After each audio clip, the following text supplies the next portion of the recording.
आणि सुरुवातीलाच बातमी आहे, तुम्ही हिऱ्यांचे दागिने घेतले असतील तर तुमच्यासाठी ही महत्त्वाची बातमी असणार आहे। तुम्ही गीतांजली डायमंड्स मधून हिऱ्यांचे दागिने घेतले असतील तर तुमची फसवणूक झाली आहे।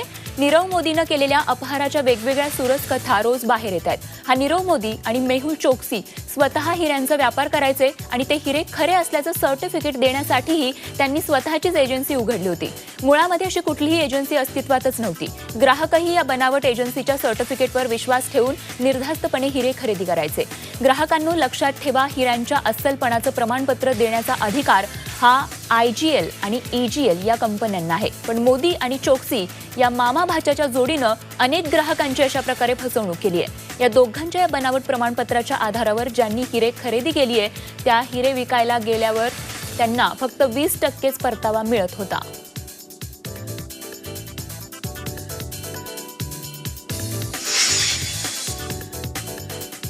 अलिबाग तालुक्यातील किहीम इथल्या नीरव मोदी याचा आलिशान बंगला, महेंद्र रेस्टॉरंट आणि स्कॉर्पिओ या 2 गाड्या आणि सर्व मालमत्ता मुंबई इथल्या CBI टीमने जप्त केल्यात। मुंबई इथून 5 ते 6 जणांची CBIची टीम दुपारी 12:30 वाजता नीरव मोदी याच्या फार्म हाऊसवर दाखल झाले होते। CBI मार्फत 11 तासांच्या कारवाईनंतर 11:30 वाजता हे पथक फार्म हाऊसच्या बाहेर पडलं। CBIने नीरव मोदी यांच्या फार्म हाऊसवर केलेल्या कारवाईमध्ये महेंद्र कंपनीची रेस्टॉरंट गाडी साधारण किंमत 27 लाख एवढी आहे, तर स्कॉर्पिओची 10 लाख किंमत आहे। नीरव मोदी याची किहीम इथे 2.25 एकरमध्ये मालमत्ता असून यामध्ये 4.25 गुंठ्यांमध्ये बंगला आणि नारळ आंब्याची झाडं अशी 4.25 कोटींची मालमत्ता CBIने जप्त केली आहे।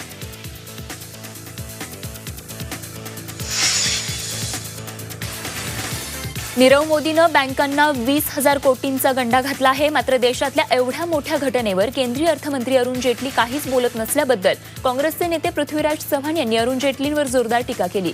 ज्यांच्या खात्याचा हा विषय आहे ते केंद्रीय अर्थमंत्री काहीच बोलत नसून इतर केंद्रीय मंत्रीच पुढे येऊन खुलासे करत असल्याचा आरोप पृथ्वीराज चव्हाण यांनी केलाय। लोकांची बँकिंग व्यवस्थेवरून विश्वास उडत चालल्याची ही टीका त्यांनी यावेळी केली आहे।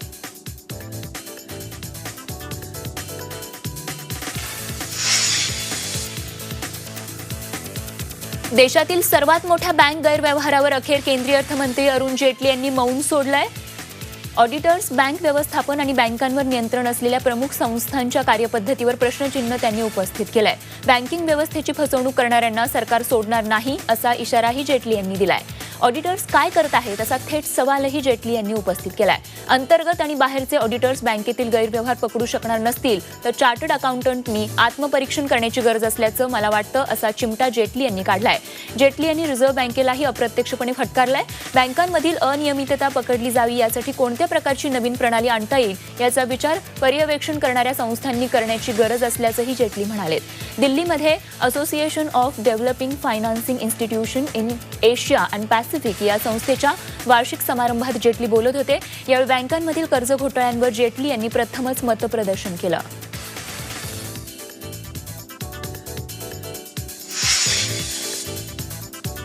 महाराष्ट्र राज्य माध्यमिक आणि उच्च माध्यमिक शिक्षण मंडळाची 12वीची परीक्षा आजपासून सुरू होत आहे। राज्यभरातून तब्बल 14,85,132 विद्यार्थी ही परीक्षा देणार आहेत। यंदाची परीक्षा कॉपीमुक्त होण्यासाठी बोर्डातर्फे विविध उपाययोजना करण्यात आल्या। तसंच यंदापासून पहिल्यांदाच उत्तरपत्रिका आणि पुरवण्यांच्या प्रत्येक पानावर बारकोड छापण्यात येणार आहे अशी माहिती बोर्डातर्फे देण्यात आली आहे। मुंबई विभागातून 3,30,823 विद्यार्थी ही परीक्षा देणार आहेत। गेल्या वर्षी झालेल्या इयत्ता 12वीच्या परीक्षेच्या वेळी व्हॉट्सअपच्या माध्यमातून पेपरफुटीचा प्रकार समोर आला होता आणि त्याच पार्श्वभूमीवर पेपरफुटीच्या चौकशी संदर्भात एक समितीही नेमण्यात आली आहे। या समितीनंच पेपरफुटी संदर्भात काही उपाययोजनांची शिफारस केली आहे। यातील काही शिफारसी यंदाच्या परीक्षेपासून अंमलात आणल्या जाणार आहेत। प्रश्नपत्रिका अधिक व्यक्तींकडून हाताळल्या गेल्यास पेपर फुटण्याची शक्यता असते आणि त्याचमुळे प्रश्नपत्रिकांचे गठ्ठे केंद्र प्रमुखांच्या कक्षात न फोडता थेट वर्गात नेले जाणार आहेत आणि तिथे 2 परीक्षार्थी विद्यार्थ्यांच्या साक्षीनं पर्यवेक्षकांकडून हा गठ्ठा फोडण्यात येईल। त्यामुळे प्रश्नपत्रिका गोपनीय राहण्यास मदत होईल। तसंच 25 प्रश्नपत्रिकांचा एक संच करण्यात येणार आहे। त्यामुळे एका वर्गात 25 विद्यार्थीच बसवले जाणार आहेत।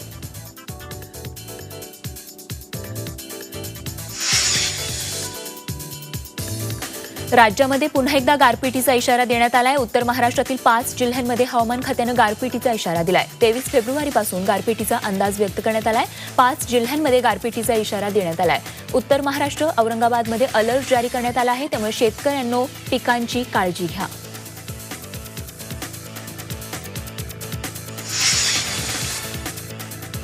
भारत दक्षिण आफ्रिकेदरम्यानच्या मालिकेतील दुसरा T20 क्रिकेट सामना आज रंगणार आहे. मालिकेतील पहिली लढत जिंकून भारतानं 3 सामन्यांच्या मालिकेत 1-0 अशी आघाडी घेतली आहे. आता वन डे मालिकेपाठोपाठ T20 मालिका जिंकण्याचीही विराट कोहलीच्या नेतृत्वाखालील भारतीय संघाला संधी आहे. तर दुसरीकडे यजमान दक्षिण आफ्रिकेचा संघ मालिकेतील आव्हान कायम राखण्यासाठी मैदानात उतरणार आहे.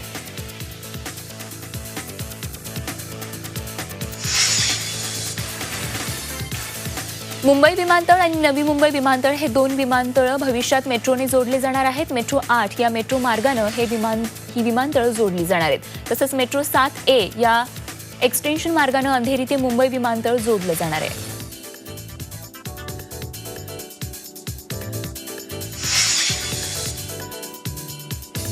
मुंबईमध्ये आयोजित मॅग्नेटिक महाराष्ट्र गुंतवणूक परिषदेमध्ये गेल्या 3 दिवसांमध्ये एकूण 4,106 सामंजस्य करार झाले आहेत. यातून राज्यामध्ये एकूण 12,10,464 कोटींची गुंतवणूक होणार आहे. तर एकंदर 36,77,185 रोजगार निर्माण होणं अपेक्षित असल्याची माहिती मुख्यमंत्र्यांनी दिली आहे.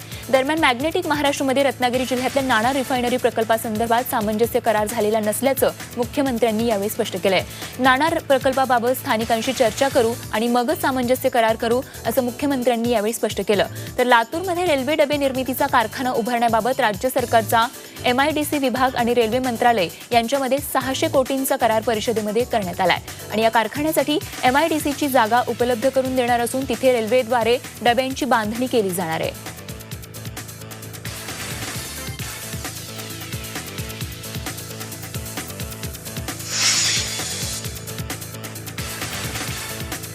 सध्या कॅनडाचे पंतप्रधान भारत दौऱ्यावर आहेत. या दौऱ्यादरम्यान यांच्या भेटीला मुख्यमंत्री देवेंद्र फडणवीस आणि युवा सेना प्रमुख आदित्य ठाकरे एकत्रित भेट घेणार आहेत.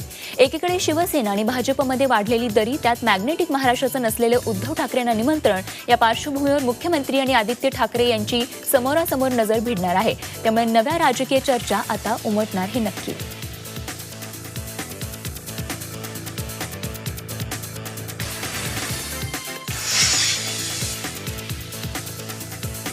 शिवस्मारक आणि मॅग्नेटिक महाराष्ट्राच्या मुद्द्यावरून शिवसेनेच्या प्रवक्त्या आणि आमदार नीलम गोऱ्हे यांनी भाजपवर टीका केली आहे. भाजपचे जे पोटात आहे तेच ओठावर असल्यामुळेच छिंदमसारखे लोक समोर येत असल्याचा आरोप त्यांनी केलाय. तसंच दाओसमध्ये नीरव मोदींसोबत फोटो काढताना प्रोटोकॉल आडवा येत नाही आणि मॅग्नेटिक महाराष्ट्राच्या कार्यक्रमात शिवसेना कार्याध्यक्ष उद्धव ठाकरे यांनी आमंत्रण द्यायला प्रोटोकॉल कसा आडवा येतो असा खोचक प्रश्नही त्यांनी यावेळी उपस्थित केलाय.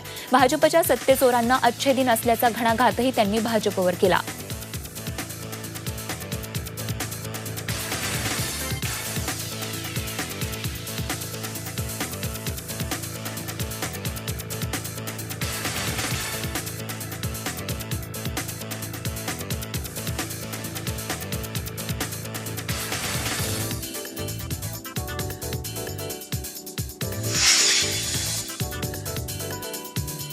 ठाकरे आणि पवार कुटुंबियांचे फार जुने संबंध आहेत. तसंच राजकारणात विरोध नैतिकतेचा असतो, वैयक्तिक कधीच नसतो, अशी प्रतिक्रिया राष्ट्रवादी काँग्रेसच्या खासदार सुप्रिया सुळे यांनी दिली आहे. मनसे अध्यक्ष राज ठाकरे हे राष्ट्रवादी काँग्रेसचे अध्यक्ष शरद पवार यांची बुधवारी मुलाखत घेणार आहेत आणि याबाबत विचारलं असता त्यांनी ही प्रतिक्रिया दिली आहे.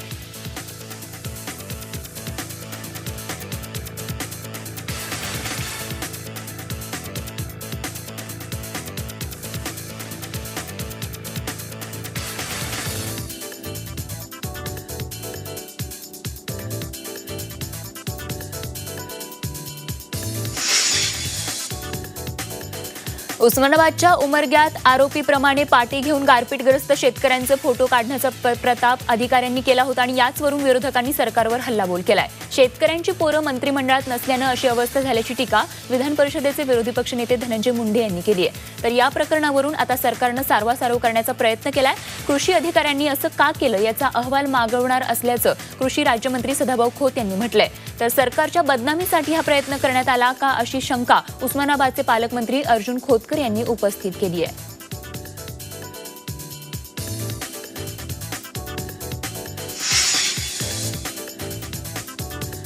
पुण्यातले प्रसिद्ध बांधकाम व्यावसायिक DS कुलकर्णी यांच्यावर अखेर दीनानाथ मंगेशकर रुग्णालयात उपचार करण्यात येणार आहेत. DSKंना उपचारांसाठी खासगी रुग्णालयात हलवण्याचा निर्णय पुणे कोर्टानं दिलाय.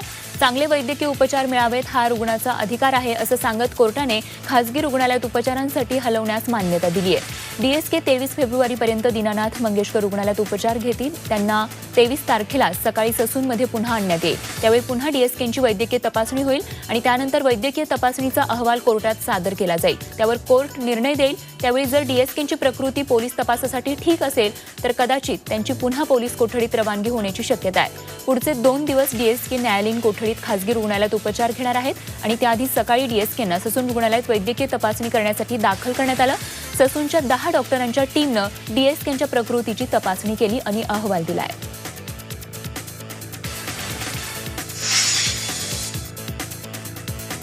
कोरेगाव भीमा प्रकरणी अजून मिलिंद एकबोटे यांना अटक का केली नाही असा सवाल सर्वोच्च न्यायालयानं महाराष्ट्र सरकारला केलाय. 14 मार्च रोजी या प्रकरणाची सुनावणी होणार आहे. भीमा कोरेगाव दंगली प्रकरणी मिलिंद एकबोटे यांच्यावर गुन्हा दाखल झालाय, पण त्यांना अजून अटक झालेली नाहीये.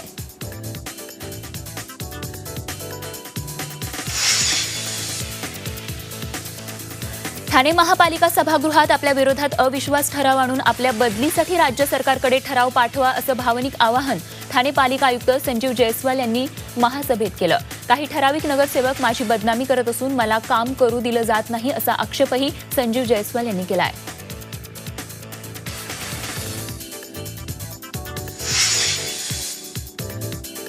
नाशिक महापालिकेत करवाढीच्या प्रस्तावावरून रणकंदन माजलंय. महापालिकेच्या सभेत घरपट्टीमध्ये 30 ते 35% तर औद्योगिक क्षेत्रात 56% करवाढ करण्याचा प्रस्ताव मंजूर करण्यात आलाय.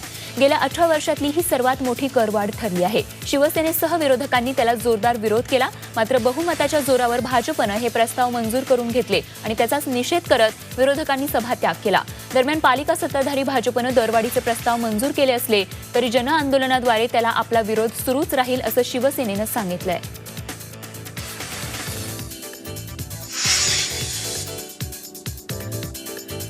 नाशिक महापालिकेच्या पहिल्या महासभेत तुकाराम मुंढेंनी मोठा दणका दिलाय. 35 पैकी 25 प्रस्ताव मागे घेण्यात आले. सर्व प्रस्तावांची योग्यता तपासूनच आपण मांडणार असं आयुक्त मुंढे यांनी स्पष्ट केलंय. त्यांच्या या निर्णयाचं विरोधकांनी जोरदार स्वागत केलंय. तर तुकाराम मुंढेंच्या उपस्थितीत प्रथमच झालेली ही पालिकेची महासभा चांगलीच वादळी झाली.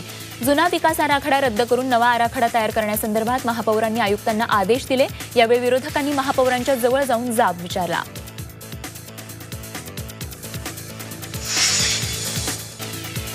कोल्हापूर महानगरपालिकेची सर्वसाधारण सभा पार पडली. सभेच्या सुरुवातीलाच शिवसेनेच्या नगरसेवकांनी घरपट्टी वाढ विरोधात घोषणाबाजी करत सभागृहात प्रवेश केला. शहरातील मालमत्ता कर वाढवण्यासाठी महापालिका प्रशासनानं सर्वसाधारण सभेत प्रस्ताव सादर केला होता. या प्रस्तावाला सर्वपक्षीय नगरसेवकांनी विरोध करत अधिकाऱ्यांना धारेवर धरलं. सभेच्या अध्यक्षस्थानी महापौर स्वाती येवलुजे या होत्या.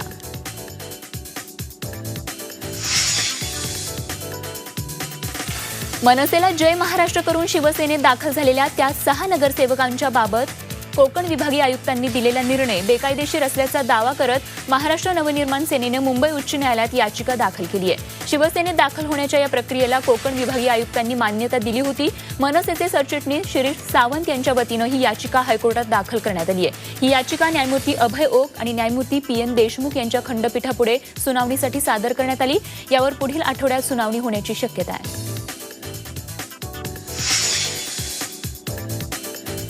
या वर्षात पीक विमा योजनेमधून 11,000 कोटी रुपयांचा परतावा दिला गेल्याची माहिती पंतप्रधान नरेंद्र मोदी यांनी दिली आहे. गतवर्षीच्या तुलनेत ही रक्कम दुप्पट असल्याचा दावाही त्यांनी केलाय. नवी दिल्लीमध्ये शेतकऱ्यांसाठी आयोजित करण्यात आलेल्या ॲग्रिकल्चर 2022 डबलिंग फार्मर्स इन्कम या परिषदेला पंतप्रधानांनी संबोधित केलं. युरियाला कडुनिंबाच्या आवरणामुळे त्याची किंमत कमी झाल्याचंही ते म्हणाले. तसंच यंदाच्या वर्षात 11 कोटी माती परीक्षण कार्ड देण्यात आल्याचीही माहिती मोदींनी दिली. 2022 सालापर्यंत शेतकऱ्यांचं उत्पन्न दुप्पट करण्यासाठी सरकारनं अवलंबलेल्या 4 सूत्रांची माहितीही यावेळी नरेंद्र मोदी यांनी दिली आहे.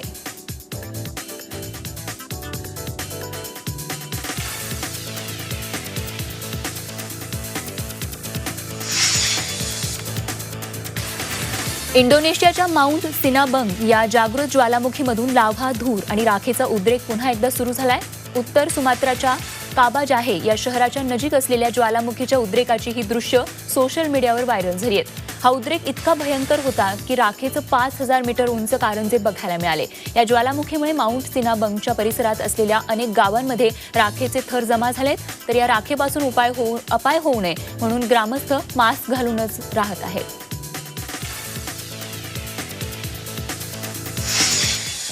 झी 24 तास रहा एक पाऊल पुढे.